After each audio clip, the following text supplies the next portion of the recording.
வணக்கம். பரபரப்பு மீடியா செய்திகளுக்காக நான் நிரோஷன். எல்லை பதட்டம் மற்றும் அமெரிக்க ஜனாதிபதி டிரம்பின் வரி அச்சுறுத்தல் ஆகியவற்றின் நிழலில் பிரதமர் நரேந்திர மோடியின் முதல் சீன பயணத்தில் இந்தியாவும் சீனாவும் உறவுகளை சரி செய்து நம்பிக்கையை மீண்டும் பெறுவதில் தங்கள் ஆழ்ந்த ஒற்றுமையை காட்டியுள்ளன. அதே நேரத்தில் எல்லை பிரச்சனையில் சீனாவின் நிலைப்பாட்டில் சில வேறுபாடுகள் இருப்பது தெளிவாக தெரிந்தது.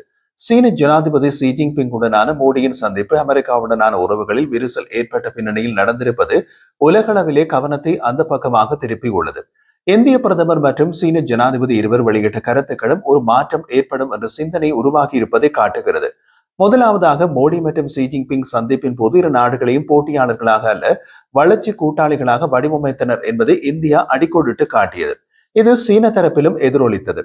அவர்களின் கூற்றுப்படி போட்டியாளர்களாக இல்லாமல் கூட்டாளிகளாக இருப்பது ஒருவருக்கொருவர் அச்சுறுத்தல்கள் அல்ல, வளர்ச்சி மற்றும் வாய்ப்புகளை வழங்குவது என்ற பொதுவான கொள்கையில் சீன ஜனாதிபதியும் இந்திய பிரதமரும் உறுதியாக உள்ளனர். இனி சீனா இந்தியா உறவுகள் செழித்து சீராக முன்னகரும் என்று சீன தரப்பில் குறிப்பிடப்பட்டது. இந்தியாவும் சீனாவும் போட்டியாளராக அல்ல, கூட்டாளிகளாக காட்டப்படுவது இதற்கு முன் எப்போதும் இல்லாத வகையில் புதியது. இரண்டாவதாக இந்திய பிரதமர் கூறும்போது இந்தியாவும் சீனாவும் தந்திரோபாய சுயாட்சியை பின்பற்றுகின்றன என்றும் அவற்றின் உறவுகளை மூன்றாம் நாடுகளின் கண்ணாடி ஊடாக பார்க்க கூடாது என்றும் குறிப்பிட்டார். இந்த வாக்கியங்களுக்கு ஒரு மிக ஆழமான அர்த்தம் உண்டு. அமெரிக்கா நீண்ட காலமாக சீனாவை கட்டுப்படுத்த டெல்லியை ஒரு எதிர் எடையாக பயன்படுத்தி வந்தது. அமெரிக்காவின் பார்வையில் தெரிந்து இந்தியாவை இனி பார்க்க அமெரிக்காவால் பார்க்க முடியாது என்ற முக்கியமான கொள்கை மாற்றத்தை அந்த வார்த்தை குறிக்கின்றது. இந்தியாவும் சீனாவும் தந்திரோபாய சுயாட்சியை பின்பற்றுகின்றன என்று பிரதமர் மோடி குறிப்பிட்டதன் அர்த்தம் அமெரிக்காவின் நலன்களுக்காக இந்தியா இனி சீனா தொடர்பான முடிவுகளை எடுக்காது என்பதை குறிக்கின்றது. இந்தியா சொந்த முடிவுகளை எடுக்கும், அது அமெரிக்க நலன்களுக்கு சாதகமாக இருக்க வேண்டிய அவசியம் இல்லை, பாதகமாகவும் இருக்கலாம். மேலும் ட்ரம்ப் நிர்வாகம் வரிகளை விதிப்பதன் மூலம் இந்தியா மீது கடுமையாக குற்றம் சாட்டி வருவதால் இந்தியா தனது கூட்டாளிகளை தேர்ந்தெடுப்பதில் அதன் சொந்த விருப்பு வெறுப்புகளின் முடிவுகளை எடுக்கும் என்று மோடியின் வாக்கியம் அடையாளம் காட்டுகிறது. சீனா இதை எதிரொலித்தது. கிட்டத்தட்ட மோடியின் இந்த கருத்தையே சீனா வெளியிட்ட அறிக்கை கூறியது. இந்தியாவும் சீனாவும் தந்திரோபாய சுயாட்சி மற்றும் சுயாதீன ராஜதந்திரத்தை நிலைநிறுத்துகின்றன. மேலும் இந்திய சீன இருதரப்பு உறவுகள் மூன்றாம் தரப்பினரால் பாதிக்கப்படாது. மூன்றாவதாக தந்திரோபாய சுயாட்சியை நிரூபிக்கும் விதமாக இரு தலைவர்களும் தீவிரவாதம் மற்றும் பலதரப்பு தளங்களில் நியாயமான வர்த்தகம் போன்ற உலகளாவிய சவால்களில் பொதுவான நிலைப்பாட்டை ஏற்படுத்துவது அவசியம் என்று இந்திய அறிக்கை கூறுகிறது. பாகிஸ்தான் ஆதரவு பெற்ற எல்லை தாண்டிய தீவிரவாதம் மற்றும் அமெரிக்கா விதித்த 50% வரிகள் இந்தியாவின் பாதுகாப்பு மற்றும் பொருளாதாரத்தை பாதித்துள்ளதால் இது முக்கியமானது. அமெரிக்கா விதித்த வரிகளில் சீனா இந்தியாவுடன் துணை நிற்கும் என்று பெய்ஜிங் தூதர் ஏற்கனவே கூறியிருந்தார். இந்த அறிக்கையின் மூலம் இந்தியா முன்வைக்கும் ஒரு பெரிய அளவிலான கருத்து இது. நான்காவதாக மோடியும் ஷி ஜின்பிங்கும் இந்த மாற்றத்திற்கு தனிப்பட்ட உரிமையை எடுத்துக் கொண்டுள்ளனர். 2024 ஆண்டு அக்டோபரில் கசானில் நடந்த கடைசி சந்திப்பில் இருந்து இருதரப்பு உறவுகளின் நேர்மறையான மாற்றத்தையும் நிலையான முன்னேற்றத்தையும் இரு தலைவர்களும் வரவேற்றதாக இந்திய அறிக்கையில் கூறப்பட்டிருந்தது. மோடி இதை நேர்மறையான திசைக்கு கொண்டு செல்லும் பலனுள்ள மாற்றம் என்று குறிப்பிட்டார். ஷி ஜின்பிங் சீன இந்திய உறவுகள் மீண்டும் தொடங்குவதை குறிக்கும் வெற்றிகரமான மாற்றம் என்று அழைத்தார். ஐந்தாவது, மோடி இருதரப்பு உறவை உலகளாவிய கட்டாயமாக இணைத்தார். இந்தியாவுக்கும் சீனாவுக்கும் இடையிலான நிலையான உறவும் ஒத்துழைப்பும் பரஸ்பர மரியாதை, பரஸ்பர ஆர்வம் மற்றும் பரஸ்பர உணர்திறன் ஆகியவற்றின் அடிப்படையில் இருக்க வேண்டும் என்று அவர் கூறினார். இது இரு நாடுகளின் வளர்ச்சி மற்றும் வளர்ச்சிக்கும் பல துருவ உலகம் மற்றும் பல துருவ ஆசியாவுக்கும் அவசியம் என்று அவர் கூறினார்.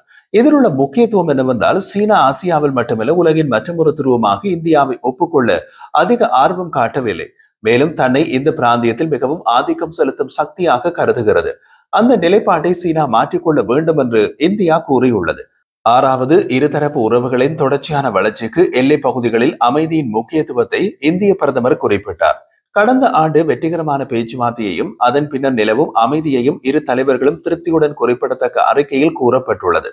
இரு தரப்பின் எல்லை பிரச்சனையாக நியாயமான மற்றும் பரஸ்பரம் ஏற்றுக்கொள்ளக்கூடிய தீர்வுக்கு உறுதி அளித்துள்ளதாக புதுடில்லி மேலும் கூறியது. இருப்பினும் சீன அறிக்கை இரு தரப்பினரும் சீனா இந்தியா உறவுகளை ஒரு தந்திரோபாய மற்றும் நீண்டகால கண்ணோட்டத்தில் பார்த்து கையாள வேண்டும் என்றும் தியான்ஜின் உச்சி மாநாட்டின் மூலம் அவற்றை மேலும் உயர்த்த வேண்டும் என்றும் இருதரப்பு உறவுகளின் நிலையான ஆரோக்கியமான மற்றும் நிலையான வளர்ச்சியை ஊக்குவிக்க வேண்டும் என்றும் கூறியது. இது இந்திய நிலைப்பாட்டிலிருந்து வேறுபட்டது. உண்மையில் பெய்ஜிங்கின் அறிக்கை ஜவஹர்லால் நேருவின் பஞ்சசீல கொள்கையை தனது கருத்தினை வலியுறுத்தியது. இந்தியா அந்த கொள்கையில் இல்லை. ஏழாவது, உறவுகள் குறித்து அதன் நேர்மறையான மதிப்பீட்டின் அடிப்படையில் இந்திய அறிக்கை அடுத்த படிகளை பட்டியலிட்டது. நேரடி விமானங்கள் மற்றும் இருதரப்பு வர்த்தகம் மற்றும் முதலீட்டை விரிவுபடுத்துதல். இவை முக்கிய சீன கோரிக்கைகளாகும்.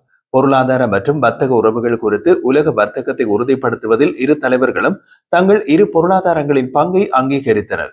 இந்திய பிரதமர் மற்றும் சீன ஜனாதிபதியின் சந்திப்பு முடிந்தபின் சீன அரசு ஊடகங்களில் கூறப்பட்ட கருத்துக்கள் இந்தியாவும் சீனாவும் ஒன்றிணைந்து அமெரிக்காவை எதிர்க்க வேண்டும் என்ற விதத்தில் உள்ளன. அத்துடன் இந்தியா மீதான டிரம்பின் நடவடிக்கைகள் எதிர்க்கும் விதத்திலும் உள்ளன. இது மிகவும் வழமைக்கு மாறானது. சீன அரச ஊடகங்கள் இதற்கு முன் ஒருபோதும் இப்படியான கருத்துக்களை வெளியிட்டதில்லை. புவிசார் அரசியல் ஆய்வுகளை செய்யும் நிபுணர் ஐனர் சாங்கன் கூறிய கருத்துக்கள் சீன அரச ஊடகங்களில் மேற்கோள் காட்டப்பட்டிருந்தது. ஜனாதிபதி டொனால்ட் ட்ரம்ப் இந்தியா மற்றும் பிற நாடுகள் மீது அதிக வரிகளை விதிப்பதை அவர் வகுப்பறையில் ஒரு பெரிய குழந்தை சுற்றிச் சென்று மற்ற குழந்தைகளின் உணவு பணத்தை திருடுவதாக வர்ணித்துள்ளார். சுவாரஸ்யமாக, வர்த்தகத்தை அச்சுறுத்தலாக பயன்படுத்தி இந்தியாவுக்கும் பாகிஸ்தானுக்கும் இடையிலான போர் நிறுத்தத்திற்கு மத்தியஸ்தம் செய்ததாக டிரம்பின் கூற்றுகளையும் அவர் நிராகரித்தார். அது பற்றி அவரை மேற்கோள் காட்டி சீன அரச ஊடகங்கள் வெளியிட்ட கட்டுரையில் இந்திய பாகிஸ்தான் போர் நிறுத்தத்தில் ட்ரம்ப் எந்த பங்கும் வகிக்கவில்லை, இது அவருக்கு அப்பாற்பட்ட ஒன்று. மேலும் அவர் முடிவுக்கு கொண்டு வந்ததாக அனைத்து போர்களையும் நீங்கள் பார்க்க தொடங்கினால் அவை இன்னமும் போராடி வருகின்றன என்று குறிப்பிடப்பட்டுள்ளது. தியான்ஜினில் நடந்த எஸ்சிய உச்சி மாநாட்டின் போது பிரதமர் மோடிக்கும் சீன ஜனாதிபதி ஷி ஜின்பிங்குக்கும் இடையே அதிகம் பார்க்கப்பட்ட சந்திப்புக்கு பின்னர் அவரது கருத்துக்கள் வந்துள்ளன. அவர் மேலும் குறிப்பிட்ட போது டிரம்பின் இறக்குமதி வரிகளின் தாக்குதல்களை எதிர்கொண்ட இரண்டு ஆசிய ஜாம்பவான்களான இந்தியாவும் சீனாவும் ஒரே முன்னணியில் ஒன்றிணைகின்றன. ட்ரம்ப் விஷயத்தில் நிறைய சொல்லாட்சிகள் உள்ளன, ஆனால் டிரம்பின் சொல் வேறு, உண்மை வேறு என்று ஐனர் சாங்கன் கூறினார். நடுநிலையில் இருந்த இந்தியாவை கடந்த காலத்தில் பல ஜனாதிபதிகள் கடும் முயற்சிகளின் பின்னரே கொஞ்சம் கொஞ்சமாக சீனாவுக்கு எதிரான அமெரிக்க நடவடிக்கைகளுக்கு ஒரு பலம் வாய்ந்த ஆசிய கூட்டாளியாக மாற்றினார்கள். ஆனால் பல அமெரிக்க ஜனாதிபதிகள் பல ஆண்டுகளாக முயற்சித்த வெற்றியை டொனால்ட் ட்ரம்ப் வெறும் 6 மாதத்தில் கவிழ்த்து விட்டார். இந்தியாவை பொறுத்தவரை அமெரிக்காவின் நம்பகத்தன்மை போய்விட்டது.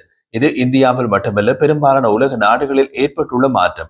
குவாட் தலைவர்கள் உச்சி மாநாட்டில் பங்கேற்க அமெரிக்க ஜனாதிபதி ட்ரம்ப் இந்தியா செல்ல வாய்ப்பில்லை என்று இன்று நியூயார்க் டைம்ஸ் நாளிதழ் செய்தி வெளியிட்டுள்ளது.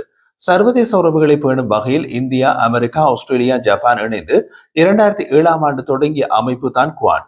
இந்தோ பசிபிக் பிராந்தியத்தில் பாதுகாப்பு மற்றும் ஒத்துழைப்பு வழங்குவதே இந்த அமைப்பின் முக்கிய நோக்கம் என்று கூறப்பட்டது. ஆனால் உண்மையான நோக்கம் அந்த வாக்கியத்தில் மேலும் 2 சொற்களை சேர்க்க வேண்டும். அப்போது வாக்கியம் இந்தோ பசிபிக் பிராந்தியத்தில் சீனாவின் அச்சுறுத்தல்களில் இருந்து பாதுகாப்பு மற்றும் ஒத்துழைப்பை வழங்குவதே இந்த அமைப்பின் முக்கிய நோக்கம் என்று வரும். மொத்தத்தில் சீனாவின் ஆதிக்கத்தை கட்டுப்படுத்தவே குவாட் உருவாக்கப்பட்டது என்பதில் எந்த ரகசியமும் கிடையாது. இதனால் சீனா குவாட் அமைப்பை தீவிரமாக எடுத்து வருகின்றது. பிரதமர் நரேந்திர மோடி கடந்த ஆண்டு செப்டம்பரில் அமெரிக்கா சென்றிருந்த போது டெலாவரில் நடந்த 4வது குவாட் தலைவர்களின் உச்சி மாநாட்டில் கலந்து கொண்டார். அப்போது அடுத்த உச்சி மாநாட்டை இந்தியா நடத்த வேண்டும் என்று அப்போதைய அமெரிக்க ஜனாதிபதி ஜோ பைடன் கேட்டுக்கொண்டார். இதை பிரதமர் மோடி ஏற்றுக்கொண்டார். அதன்பின் 2025 குவாட் உச்சி மாநாடு இந்தியாவில் நடைபெறும் என்று அறிவிக்கப்பட்டது. இந்த நிலையில் அமெரிக்காவில் இறக்குமதியாகும் இந்திய பொருட்களுக்கு 50% வரி விதித்ததால் இரு நாடுகளுக்கும் இடையிலான உறவில் விரிசல் ஏற்பட்டுள்ளது. இந்த சூழலில் இந்தியாவில் நடக்கும் குவாட் உச்சி மாநாட்டில் அமெரிக்க ஜனாதிபதி ட்ரம்ப் பங்கேற்பது சந்தேகம் தான் என்று அமெரிக்காவிலிருந்து வெளியாகும் நியூயார்க் டைம்ஸ் செய்தி வெளியிட்டுள்ளது. ஆனால் இந்திய அரசோ வெள்ளை மாளிகையோ இது குறித்து எந்த கருத்தும் தெரிவிக்கவில்லை. என்றுள்ள நிலையில் ட்ரம்ப் இந்தியாவுக்கு மட்டுமல்ல, பெரும்பாலான நாடுகளில் கால் வைப்பது அவருக்கு விரும்பத்தகாத விளைவுகளை ஏற்படுத்தலாம். அந்த அளவுக்கு இருக்கிறது அவரது பிரபல்யம்.